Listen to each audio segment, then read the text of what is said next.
Hello everyone, welcome to Pharmarocks YouTube channel. Pharmarocks के YouTube educational channel में आपका स्वागत है। In today's video lecture we will study in detail about the vomiting. Vomiting की जिसको हम कहते हैं कि उल्टी होना।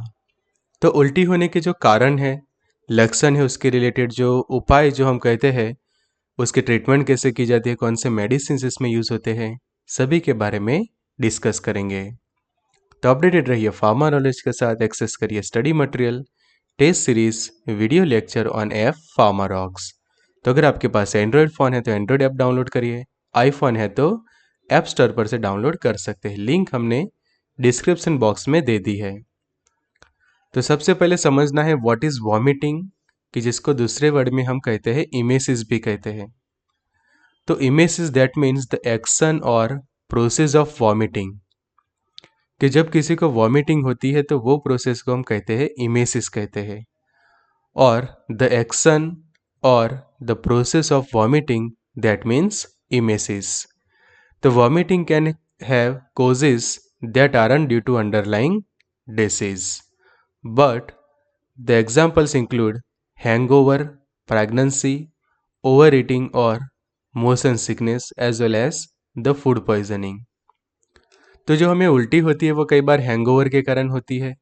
प्रेगनेंसी में शुरुआत के दिनों में कॉमन रहता है नोजिया वॉमिटिंग। फिर ओवर ईटिंग, एक्सेसिव खाना खा लेते हैं, उसके कारण भी होता है।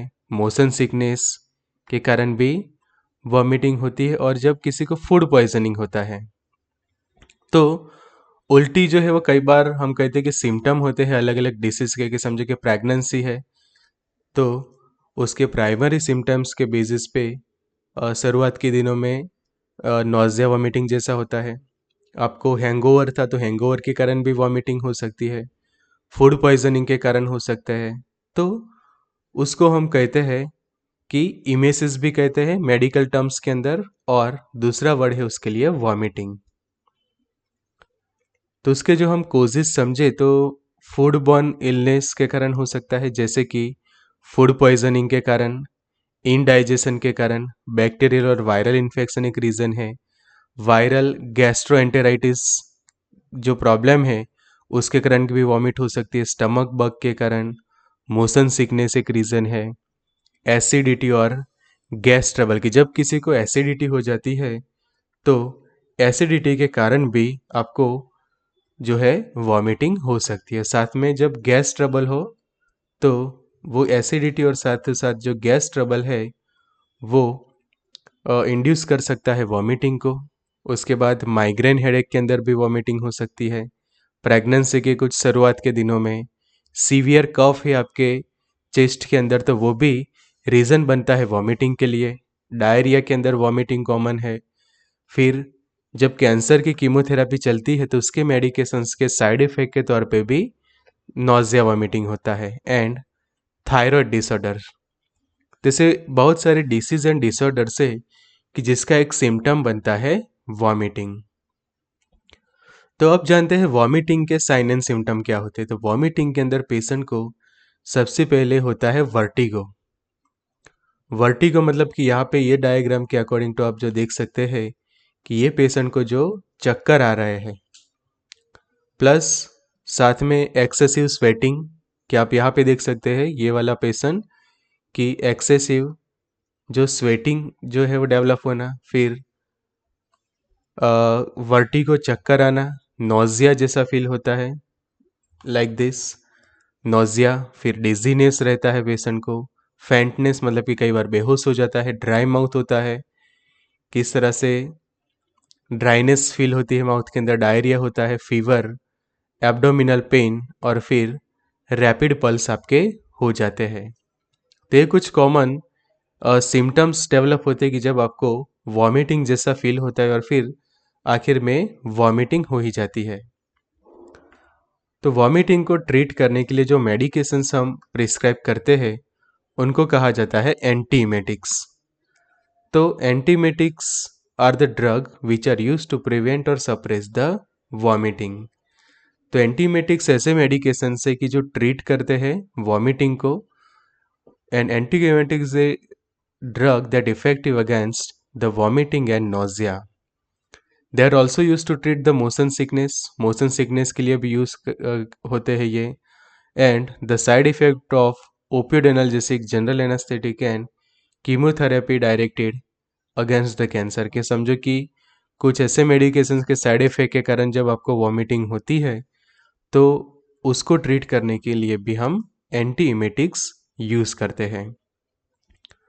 तो एंटीमेटिक का सबसे पहला एग्जांपल देख सकते हैं कि जो ओवर द काउंटर अवेलेबल होता है पेप्टोबिस्मॉल, ये उसका एक एग्जांपल है कि जिसके अंदर मेन जो मेडिसिन होती है वो है bismuth subsalicylate, and they may help to protect the stomach lining and reduce the vomiting cause by the food poisoning, कि जब फूड पॉइजनिंग के कारण वॉमिटिंग हुआ है तो उस वक्त ये स्टमक की लाइनिंग को भी रिपेयर करती है, साथों साथ आपकी जो वॉमिटिंग है उसको करता है स्टॉप। तो ये ओवर द काउंटर अवेलेबल होता है और उसके अंदर मेन मेडिसिन रहता है बिस्मथ सैलिसाइलेट। फिर दूसरा है एवोमाइन, कि जो काफ़ी फेमस मेडिकेशन है, नोजिया एंड वॉमिटिंग को ट्रीट करने के लिए हम यूज़ करते हैं। एंड उसके अंदर जो मेन मेडिकेशन है दैट इज प्रोमेथाजिन। उसके अलावा दूसरा एक ऑप्शन है हमारे पास डोमपेरिडोन का, कि एंटी सिकनेस मेडिसिन कही जाती है उसको, and use for to stop vomiting, vomiting को स्टॉप करने के लिए वो वाइडली प्रिस्क्राइब की जाती है, प्रिस्क्रिप्शन बेस्ड मेडिकेशन है। RX जो है वो यहाँ पे लिखा हुआ आप देख सकते हैं। फिर दूसरे एंटीमेटिक्स क्लासिफिकेशन देखें तो एंटीकोलिनर्जिक्स में से यूज होते हैं हायोस्काइन, की जो स्कोपोलामाइन है, एंड डाइसाइक्लोमेन को भी कई बार प्रिस्क्राइब किया जाता है कि जब स्टमक डिस्कम्फर्ट के कारण, स्टमक के अंदर जो एब्डोमिनल प्लाज्म्स जो स्पाजम्स होते हैं उसके कारण वॉमिटिंग हो रही है, एब्डोमिनल पेन के कारण वॉमिटिंग हो रही, तो जब हम डाइसाइक्लोमिन देंगे तो पेन भी कम हो जाएगा और साथ में नोजिया भी ट्रीट हो जाएगा। फिर फीवर के कारण हो रहा तो डाइसाइक्लोमिन का हाइड्रो पैरासीटामोल के साथ कॉम्बिनेशन होता है, वो इफेक्टिव साबित होता है। तो ये anticholinergics to treat the nausea and vomiting. उसके बाद H1 एंटीहिस्टामाइंस में से प्रोमेथाजिन है, डाइफिनहाइड्रामाइन है, डायमिनहाइड्रिनेट, डॉक्सिलामाइन, मैक्लोजिन एंड सिनारिजिन। तो ये सभी के ये मार्केटेड फॉर्मुलेशंस आप यहाँ पे देख सकते हैं कि प्रोमेथाजिन है, मैक्लोजिन है, सिनारिजिन का ये देख सकते हैं। This all are the prescription medications की जो प्रिस्क्राइब की जाती है वॉमिटिंग के अंदर। न्यूरोलेप्टिक्स हम देखें तो फ्लूप्रोमेजिन एंड प्लोक्रोरपेराजिन। तो प्लोक्रोरपेराजिन काफ़ी फेमस है, कि जो हम कहते हैं कि प्रोक्लोर, और जो पैराजिन है वो भी एंटीमेटिक के तौर पे काम करता है, एंड हेलोपेरिडोल। फिर प्रोकाइनेटिक्स के अंदर जो मेटाक्लोप्रामाइड, उसके इंजेक्शंस भी पेशेंट को दिए जाते हैं एज वेल एज उसके टैबलेट अवेलेबल है। फिर डोमपेरिडोन की जो हमने आगे देखा, सिसाप्राइड है, मैसोप्राइड एंड ईटोप्राइड। तो ये प्राइड वाले 3 मेडिकेशन और ये ऊपर वाली मेटोक्लोप्रामाइड एंड डोमपेरिडोन। उसके बाद हम देखें तो 5 हाइड्रोक्सी ट्रिप्टामाइन एंटागोनिस्ट, कि जिसके अंदर 3 सेट्रॉन है। मेनली जो सेट्रॉन जो है कि ऑन्डेनसेट्रॉन है, ग्रानीसेट्रॉन, पैलोनोसेट्रॉल एंड रेमोसेट्रॉन। तो ये सभी सेट्रॉन मोस्टली आईवी में भी अवेलेबल है, कि जो आप इंट्रावेनस इंजेक्शन या फिर इंट्रामस्कुलर इंजेक्शन से दे सकते हैं, एज वेल एज उनके टैबलेट्स भी अवेलेबल होते हैं। और उसमें भी फेमस है उसके ओरली डिसइंटीग्रेटिंग टैबलेट, कि जो आपकी ओरल कैविटी के अंदर ही डिजॉल्व हो जाते हैं। फिर NK1 रिसेप्टर एंटागोनिस्ट के अंदर एप्रिपिटेंट एंड फॉसाप्रिटेंट काफ़ी फेमस है, कि जो यूज़ होते हैं to treat the nausea vomiting. और ये स्पेशली जब कीमोथेरेपी के कारण किसी को नोजिया वॉमिटिंग होते हैं तो उस वक्त सबसे ज़्यादा प्रिस्क्राइब किया जाता है। तो एप्रिपिटेंट है, फॉसाप्रिटेंट आप यहाँ पे देख सकते हैं। फिर एडजुवेंट एंटीएमेटिक्स जैसे कि बेंजोडाइजेपिन से, ड्रोनाबिनॉल है, नेबिलॉन है, तो वो भी वाइडली दिए जाते हैं कई बार, कि समझो कि डिजीनेस वगैरह है पेशेंट को, डिप्रेशन के कारण, स्ट्रेस के कारण जब उसको नोजिया वॉमिटिंग हो रहा है तो उस वक्त ये मेडिसिन भी इफ़ेक्टिव साबित होते हैं टू ट्रीट द वॉमिटिंग। तो ये था detail classification of antiemetic drugs कि जो यूज़ होते हैं टू ट्रीट द वॉमिटिंग। तो ये मेडिकेशंस अच्छे से आपको याद रखने हैं for examination as well as for as a pharmacist.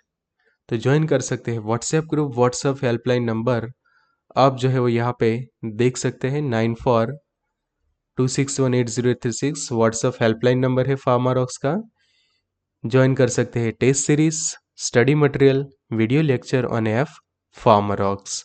So good luck and all the best.